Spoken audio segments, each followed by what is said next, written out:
Muy buenas a todos y todas, soy Jonathan Zúñiga y hoy os presento un nuevo capítulo de Espadas y Arados, de la historia del reino suevo de la Gallaecia, el número 12. Y esta vez toca hablar del rey Miro, o también conocido como Mirón. Decir que vamos a hablar de los años 570 al 583 y van a ser unos años muy convulsos, con un reino que tal vez se encuentre en su época más clásica, más organizado, pero que bélicamente va a tener un rival muy potente, que ahora sí se va a llegar a la beligerancia, es decir, a las campañas militares, que son contra los visigodos. De esta manera empezamos este nuevo capítulo, este nuevo episodio, así que poneros cómodos, relajaros, que empezamos.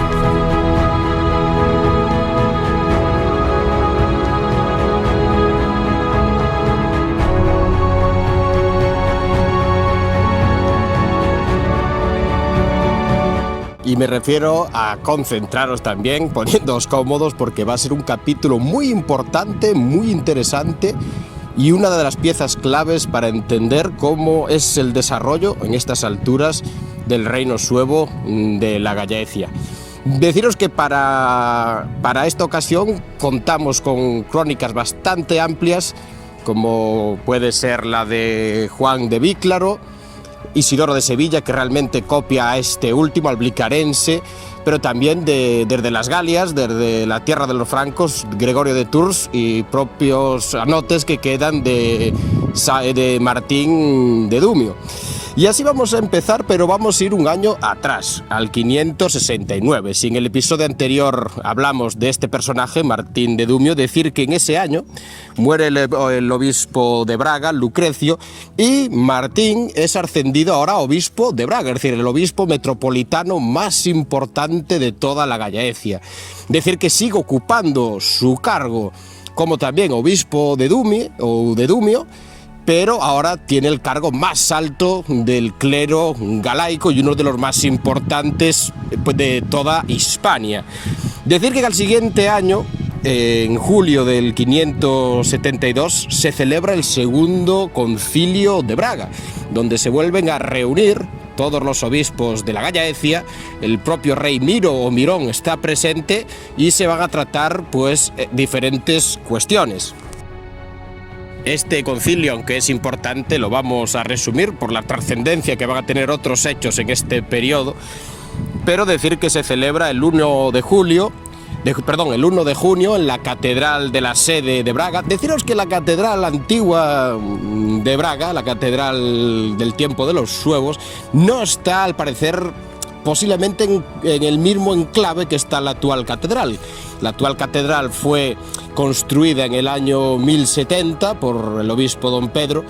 y dicen que está construida sobre un antiguo templo romano y sobre unas ruinas altomedievales. Para algunos autores son los restos de la antigua catedral de este tiempo de los suevos, para otros dicen que igual estaba en otro emplazamiento la antigua sede del obispado, porque cuando llegan los musulmanes a la península ibérica, esta es abandonada, el título de Braga sigue pero en otras sedes, y es hasta el obispo don Pedro, allá por el siglo por el siglo XI, cuando restablece la sede y manda a construir la nueva catedral actual, que tuvo muchas remodelaciones durante la historia, pero la primera piedra de la catedral que hoy en día vemos en Braga es de ese siglo, del siglo XI. Posiblemente yo creo que la catedral de estos tiempos, donde se reúne este concilio, pudiera estar bajo las piedras del actual templo, pero deciros que realmente no lo sabemos. Decir que en este concilio hay 10 cánones principales que se deciden. Tal vez el más importante es combatir la simonía. Deciros que esto es que el clero, el alto clero, no tenga tanto poder material en los propios miembros, es decir, que no cobre cantidades abusivas, por ejemplo, que el bautismo sea prácticamente, o sea, gratis para la población, que no tenga que pagar por él, y sobre todo que tenga 2 sueldos anuales, es decir, que el clero no se convierte en una élite de acumulación de poder y bienes. Si recordáis, esto viene mucho, pues si vamos tiempo atrás, de lo que decía Prisciliano, ¿no? La pobreza material del clero, que era como un ejemplo que tenían que dar para la fe. Al final resulta que parece que Martín de Dumio, que era un intelectual de la época, entiende que tal vez para afianzar a la población galaica al nuevo catolicismo ortodoxo, pues tal vez también tenga que rebajarse un poco y aceptar varias tendencias seguramente ideológicas que la población galaica tenía heredadas ya desde tiempo de Prisciliano. A mí me parece un paso importante a buscar con el pueblo raso pues una forma más de mantener las costumbres, pero ya idealizarlas al catolicismo ortodoxo. Y otro dato importante es que nace una nueva diócesis, es decir, la número 13, que es la de Portucale, la que sería el obispado, como hoy en día perdura, de Oporto, que hasta ahora en el Concilio de Lugo no existía aún, y su primer obispo va a ser Viator.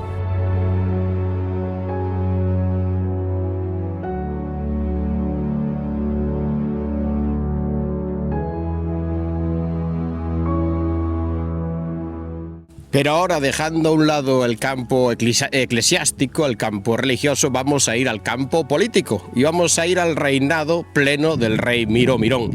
Decir que en el año 570 es el propio Juan de Víclaro que dice que en el año 570 en el reino de Galicia Miro es hecho rey de los suevos después de Teodomiro. Es decir, Miro es coronado el nuevo rey siendo hijo de Teodomiro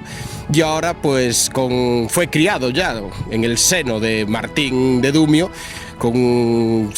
bajo un intelectual, y vamos a ver si da fruto toda la reorganización hasta ahora del reino, toda la preparación en sus futuras visiones diplomáticas y hasta intentos de expansión.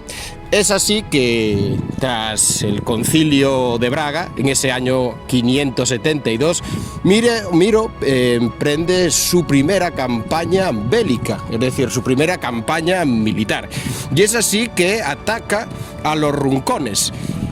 Deciros que este pueblo, los runcones, desconocemos cuál es su ubicación. Ya hay varias hipótesis de dónde podría estar situado. Sabemos que estaría en uno de los márgenes del reino.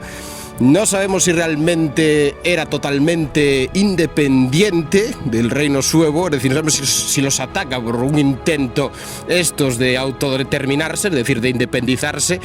o posiblemente estuvieran, es decir, como una rebelión, que ya fueran un pueblo independiente. Se dice que podían estar en la zona del sur, oriente, es decir, hacia Extremadura. También hay que mencionar que se refieren al Valle del Roncal, en tierras de Navarra, muy cercanas a Aragón, en el Pirineo. Pero lo más seguro es que los runcones, que se decían que estaban situados en unas montañas muy abruptas, se refiriera al centro de lo que hoy en día es Asturias, es decir, a un pueblo de los antiguos Astures. Miro los ataca aprovechando de que su rival, el rey Leovigildo, el visigodo, está atacando la zona de Córdoba. Deciros que por este tiempo esa zona también es muy bélica. Córdoba en sí y sus tierras estarían influenciadas, no sabemos si realmente tomadas, pero sí influenciadas por el Imperio Bizantino, que en aquella zona también tenía territorios y no querían someterse al rey Leovigildo, y este los estaba atacando. Entonces posiblemente Miro, aprovechando de que el ejército visigodo estaba en el sur de la península, ataca a este pueblo al norte, a los runcones, posiblemente con un objetivo, que era que tras su alianza con el rey franco burgundio o de Borgoña, Grotrán, y su alianza con los bizantinos que combatían en este momento a los visigodos, hacer un pasillo por el norte para que ambos reinos estuvieran mejor comunicados y más cercanos uno del otro. Aparte, esas tierras, si son en Asturias, también tendrían costas para un posible, tal vez hasta desembarco de una flota de apoyo franca, pues sería importante militarmente, con visión militar, la tierra de los runcones. Pues Miro los ataca. No sabemos muy bien cómo es el desenlace de esta campaña, pero deciros que Leovigildo consigue someter Córdoba y llama su atención que Miro esté haciendo esos movimientos en el norte, aparte sabiendo que tiene una alianza con los francos de Grotán. Y sí sabemos que estas embajadas, esta alianza era tal porque sí que vamos a tener datos más adelante de embajadas suevas en territorio de los francos. Rápidamente, Leovigildo, tras vencer en el sur, toma cartas en el asunto y es en el siguiente año, en el 573, que se acerca a la región de la antigua Savaria, que hablamos de ella en época de Teodomiro y que ya posiblemente fuera un pequeño frente de guerra.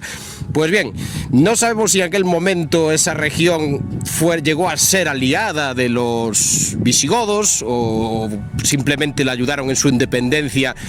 hacia los suevos, pero las tierras de Savaria o de los sapos, también conocida, es totalmente devastada, según las crónicas, por el rey Leovigildo, que aparte entra en Sanabria, es decir, que Sanabria, si en época de Teodomiro, años anteriores, aparecía en el parroquiale suevo como una parroquia sueva, después sabemos que aparece en ese territorio, digamos, independiente de Savaria o de los sapos, ahora pasa a ser territorio visigodo, es decir, que ese término geográfico de la zona de Sanabria y Braganza portuguesa es un frente de guerra desde hace un par de décadas atrás entre suevos y visigodos. Y en el siguiente año, en el 574, Leovigildo entra en Cantabria y asedia y toma de forma brutal el lugar de Amaya. Y allí pone la crónica que extermina a usurpadores. Deciros que aquí hay algo interesante, porque Amaya, Peña Amaya, como es conocido a día de hoy en Cantabria,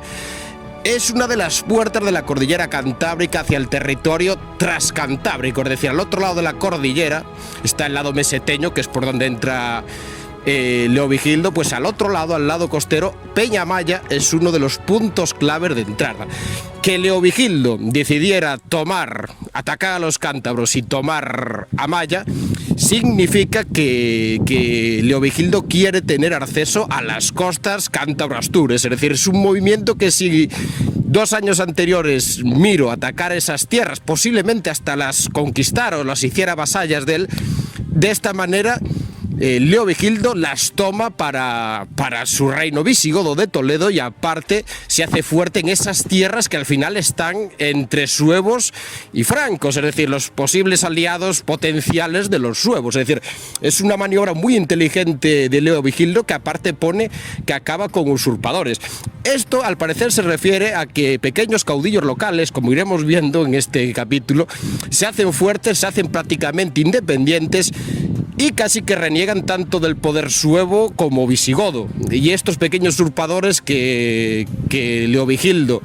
los conquista, los toma y los destruye, como pone en la crónica, serían parte de esas pequeñas élites locales que eran como pequeños reyes de esos territorios.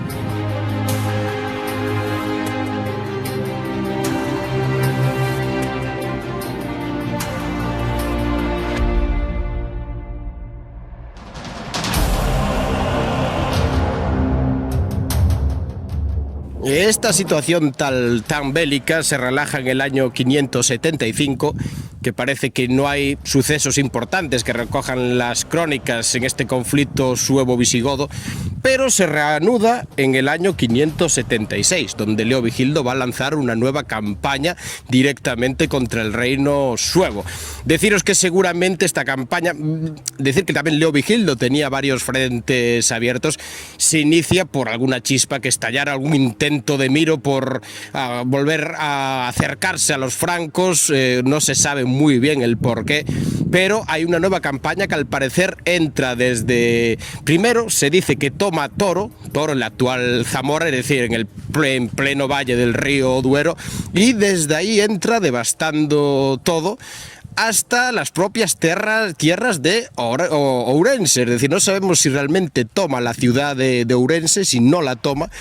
pero esta campaña se hace fuerte, es decir, tiene una importancia bélica destacable porque sí que penetra ya directamente lo que es gran parte del norte del reino de los suevos, del reino de la Gallaecia. Miro seguramente intentó hacerle frente, intentó frenarlo, al no ser capaz, pues se dice en las crónicas que pide la paz, es decir, y no lo pide directamente, al parecer lo pide mediante embajadas, mandaría una embajada desde su corte, su capital de Braga, hacia el ejército de Leovigildo, que él iba encabezándolo, se dice que en la zona de la propia ciudad de Ourense,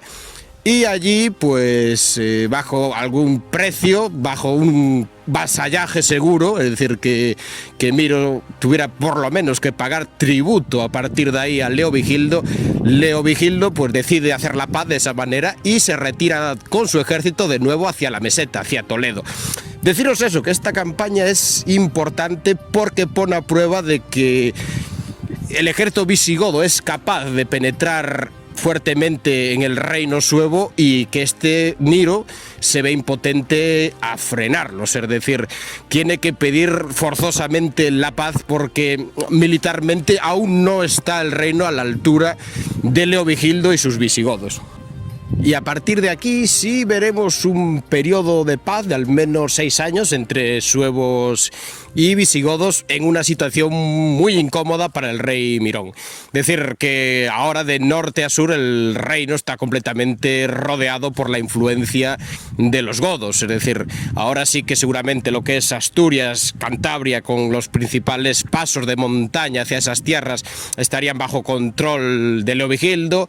También las zonas del Bierzo, la zona de Zamora, incluyendo también la Savaria o Tierra de los Sapos, Sanabria, Braganza. Es decir, el reino estaría completamente rodeado por el poder y la influencia visigoda, por lo que Miro se vería acorralado. Decir aquí que sí que hubo intentos de embajadas con el rey Franco Grotrán, o rey de los Burgundios o de Borgoña, y que posiblemente la mujer de Miro, Sisegunda, fuera familiar, hija o alguien directo de este rey, es decir, que eso fortalecería el pacto. La verdad es que sí, Sisegunda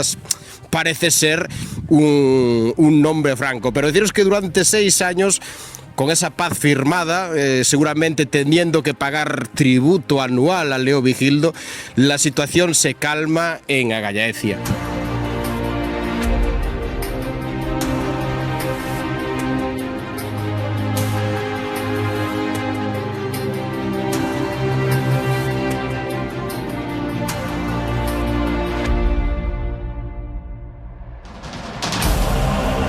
Tal vez el hecho más destacable de este periodo es que en el 580 muere el famoso y conocido en este podcast Martín de Dumio o de Dume. Deja este mundo entre alabaciones de cronistas como Juan de Víclaro y Isidoro de Sevilla, pero tal vez el que se encuentra más apenado por la pérdida de este personaje es Gregorio de Tours, que en sus escritos, en su crónica, menciona que no se tenía por inferior a nadie. Lo describe todo, al parecer, de forma muy apenada en su crónica. Fue quien llevó las reliquias de San Martín a la Gallaecia, y sus versos son los que hoy se conservan sobre la puerta de la basílica y los compuso este. Es decir, seguramente se refiere a la basílica donde reposan los restos de San Martín de Tours, que de esto ya hablamos, de Gregorio, sí, San Martín de Tours, y que se encuentran en la ciudad, al parecer, de Ourense, que es por donde se cree que tenía la corte el rey Carriarico cuando estos restos llegan en el 550. Martín de Dumio va a dejar un gran vacío, y Miro parece que reacciona y busca salida al problema que tiene, pues de alguna manera seguía siendo subordinado de Leovigildo, y aquí es cuando el propio Gregorio de Tours menciona que también en ese año, en el 580, el rey Mirón envía embajadas al rey Gotrán, es decir, a la tierra de los francos. Pero al pasar por Poitiers, la ciudad francesa, el rey franco Chilperico, que de recordar que la tierra de los francos estaba dividido en 4 reinos, pues este era un contrincante del propio Gotrán, los captura y los tuvo un año presos en París. Es decir, estamos en una guerra casi de carácter, digamos, para el pequeño tiempo y en su zona geográfica mundial. Los francos, que están divididos en reinos, unos apoyan a unos, otros apoyan a otros, en un conflicto donde el eje principal son los propios visigodos, que al final Leovigildo, que es un rey de armas tomar, combate a los bizantinos, combate a los suevos, emparte a los francos, se alía con otros, su propia esposa, primera esposa, era franca. Es decir, estamos en un contexto casi que a pequeño nivel de guerra mundial y cada uno mueve sus cartas como puede. Pero a partir de ahora va a haber un suceso inesperado seguramente que puede cambiar totalmente el tablero de la baraja, incluido pues el rumbo de Miro y el reino suevo, que es el siguiente que vamos a hablar ahora.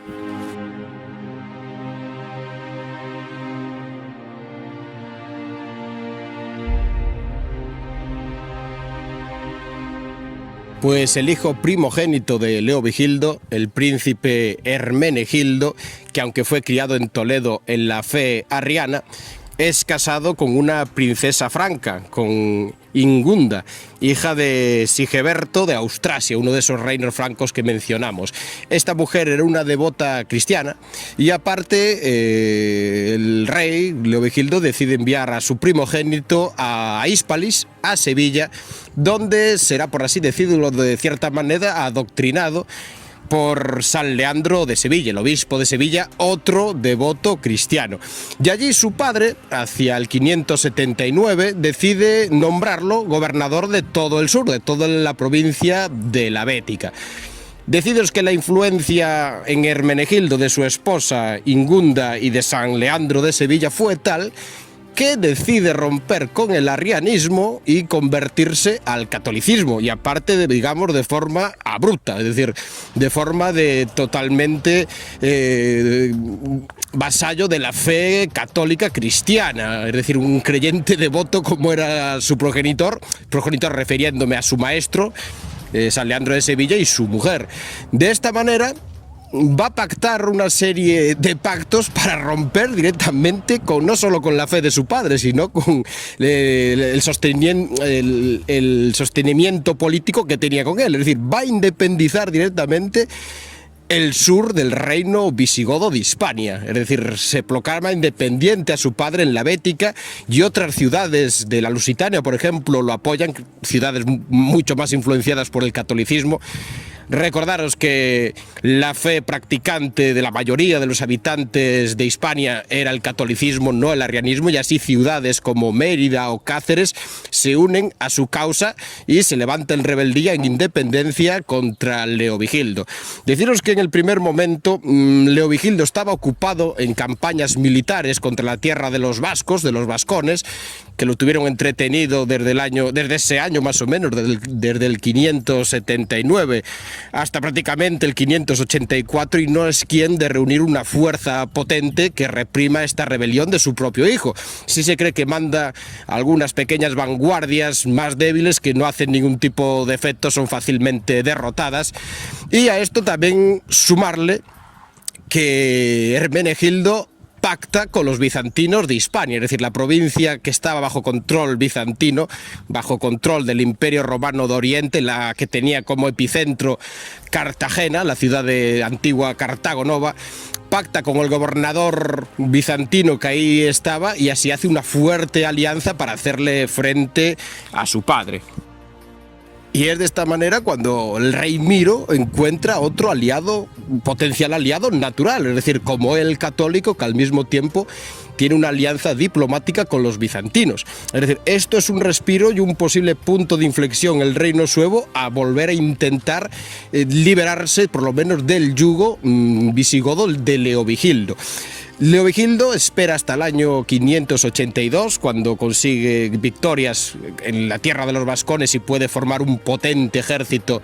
y bajar de esta manera al sur, y es ahí cuando emprende su principal campaña, una campaña bastante dura, porque dice que a su paso va sometiendo a otros pequeños usurpadores locales. Algunos autores piensan que son pequeñas vagaudas, grupos de campesinos que se concentran y saquean tierras por la necesidad de buscarse la vida, por así decirlo. Esto en capítulos anteriores hablamos en el siglo anterior que era muy común en todo el occidente de lo que quedaba del Imperio Romano,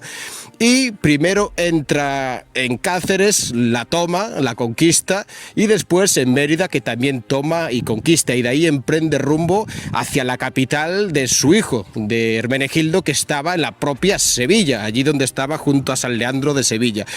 Una vez que encamina esta, pues Hermenegildo prepara la defensa. Aquí hay varias leyendas, es un tema interesante porque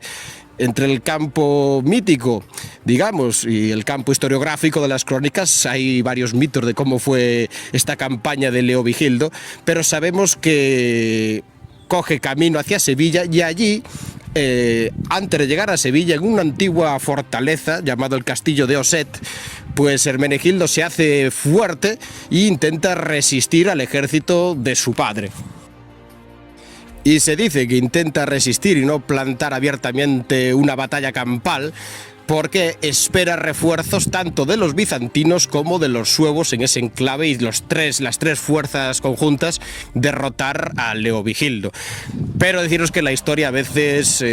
da muchas vueltas, como lo ha dado ahora este cambio radical en Hispania, pues sigue dando vueltas, y Leovigildo, que era parte de un rey muy guerrero, un rey astuto, un rey diplomático,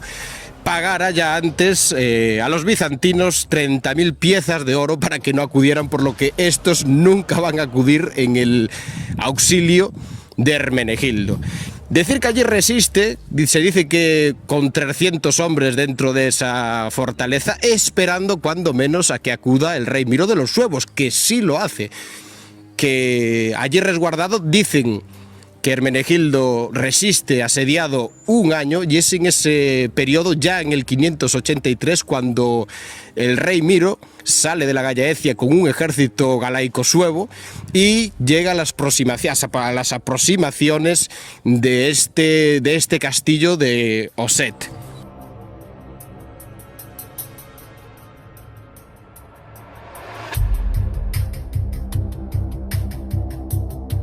Y es posiblemente por este hecho de que se acercan tropas de la Gallaecia de Miro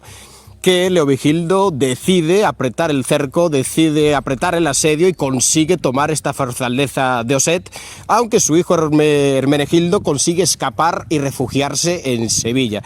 Decir que acto después, no lejos de allí, según Gregorio de Tours, en su crónica, nos dice que estaba el ejército del rey Miro con sus suevos, pues se hace, es decir, sus tropas, en vez de seguir hacia Sevilla, las de Leovigildo, dan la vuelta, rodean el campamento suevo, y es allí que el rey Miro decide pactar, también seguramente viendo ya las pocas posibilidades que habría de victoria, viendo que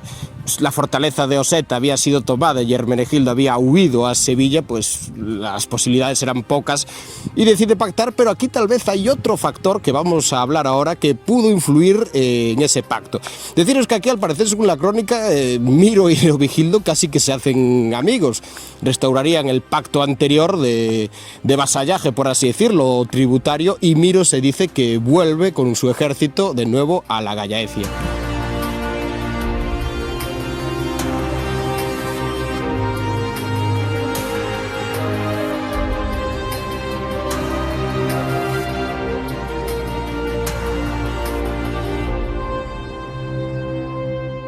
Pero deciros que antes de hablar del destino del rey Miro, que sobre los sucesos de esta batalla de Oset o de la toma de Oset hay diferentes leyendas, y al mismo tiempo los cronistas se confunden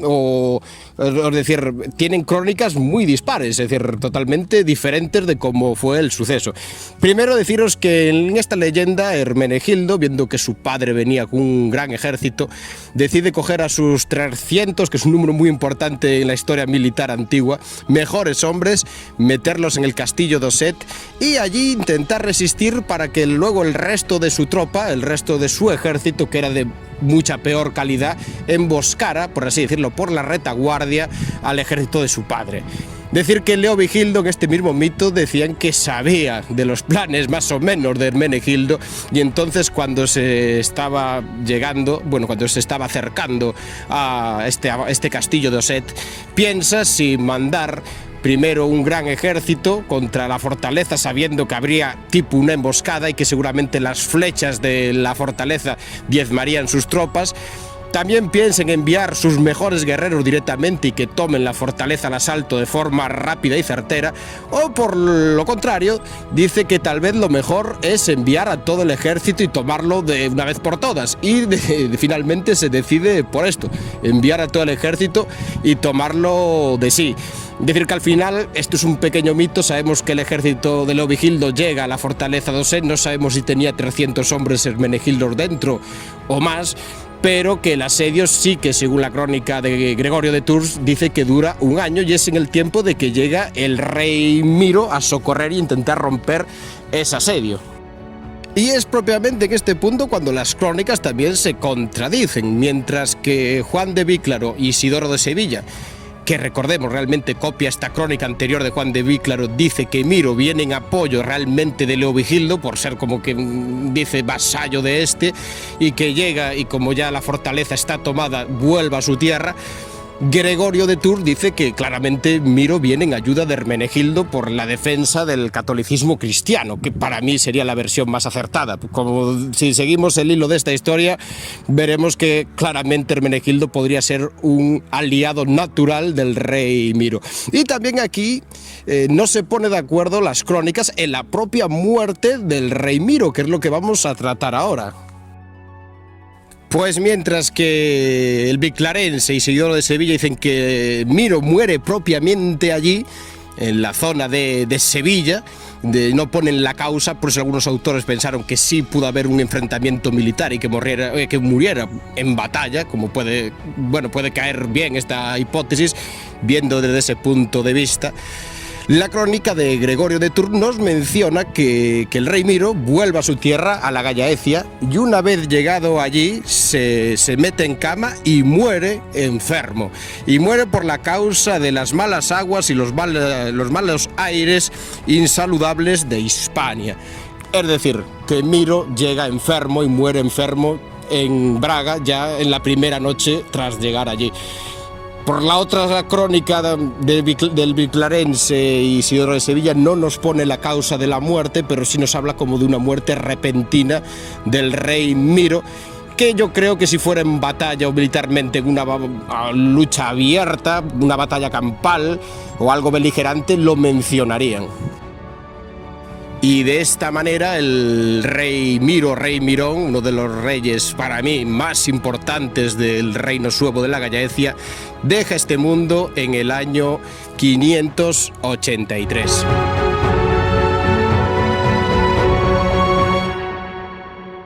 Y ahora voy a dar mi punto de vista personal, leyendo las crónicas, los mitos de ese suceso, por así decirlo, sobre lo que pudo haber ocurrido. En mi punto de vista, Miro, aliado de Hermenegildo, acude a la llamada, acude a romper el asedio del castillo de Osset y enferma.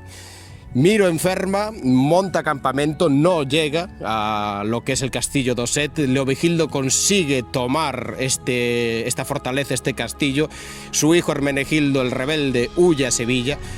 Y una vez presentado ahora su ejército Leovigildo ante el ejército de Miro de los Suevos, que estaba parado en su campamento,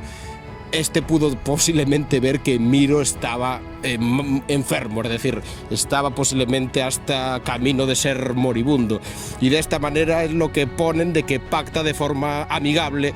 con él, tal vez por pena, no lo sabemos la situación en aquel momento, pero ahí sí que se le puede dar sentido a la crónica del viclarense, Juan de Víclaro y Isidoro de Sevilla, a que fuera como un pacto al final amistoso entre Leovigildo y el rey Mirón.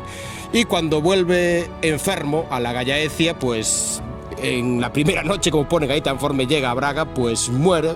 por esa enfermedad contraída, como dice Gregorio de Tours,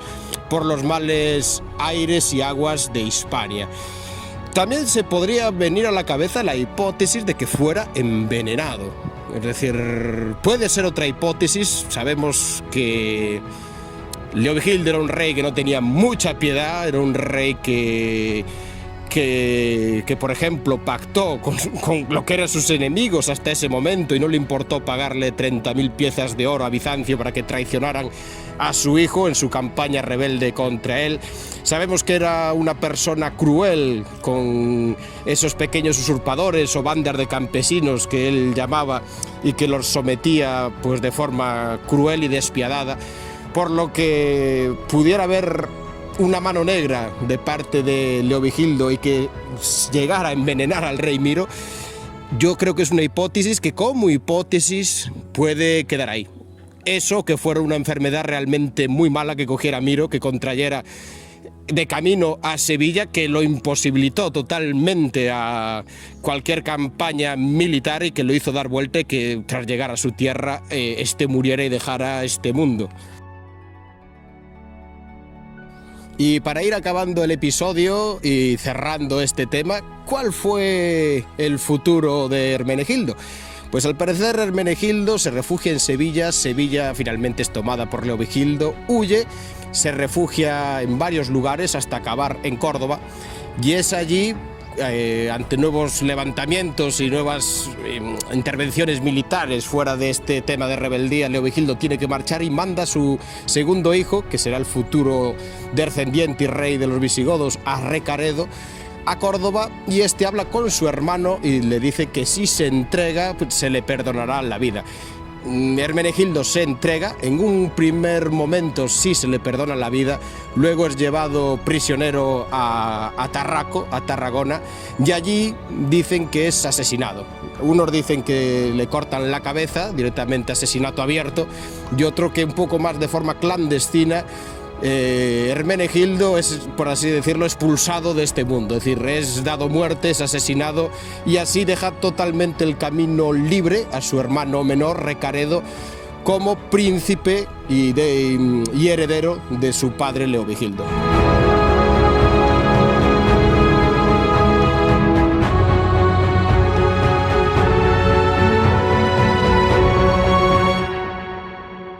Y sabiendo ahora el trágico final de Hermenegildo, la pregunta es: ¿y qué pasa en la corte sueva? ¿Qué es lo que pasa en tierras de la Gallaecia, en Braga?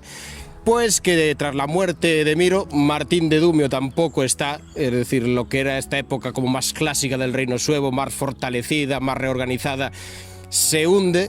y va a subir al trono el hijo del propio Mirón, del propio Miro, que es Borico. Pero bueno, esta ya es otra historia, este ya es otro capítulo que os contaremos en el siguiente programa.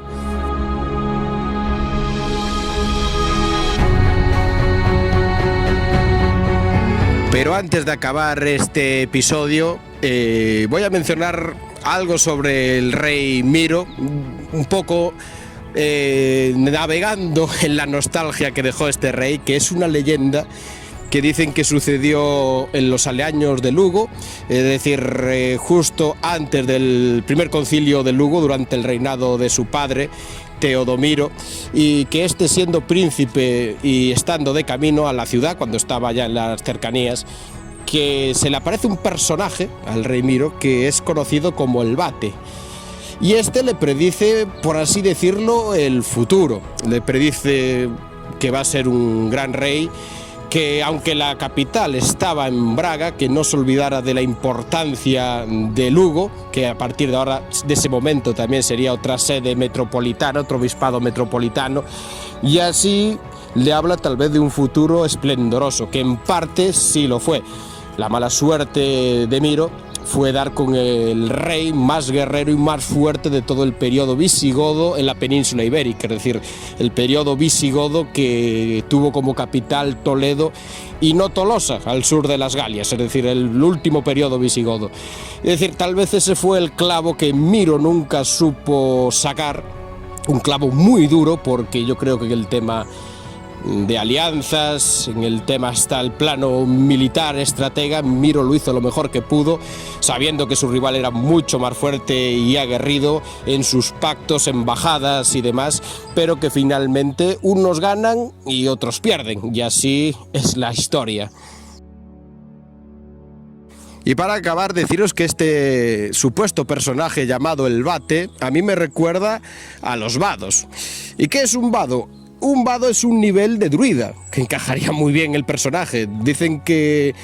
de forma normal los druidas, los antiguos chamanes,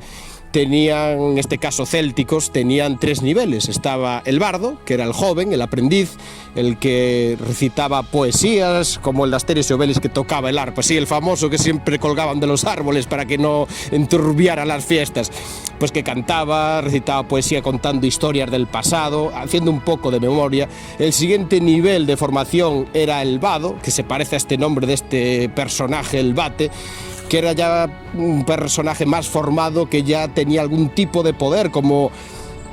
premoniciones de futuro, es decir, y este contaba el futuro y tenía como augurios y premoniciones del futuro, de saber ya interpretar la naturaleza y demás cosas. Y por último nivel estaría lo que sería ya el druida, o el durbede, como se decía en Tierra Galaica, que era el druida pleno, el sabio, el viejo, el veterano, el que tenía conocimiento de toda causa en la tierra, tanto como guía y intermediario con los dioses como en el mundo terrenal. Y a mí me encaja que esta mitología se mezcla entre el mundo anterior, el mundo pagano, el mundo prerromano galaico y el mundo suevo, como ya os tengo contado aquí en alguna leyenda, como en la leyenda que os conté en el tiempo de Remismundo, de Mondrico, fundador de Mondariz, donde se mezclan ambas mitologías y se funden en una sola.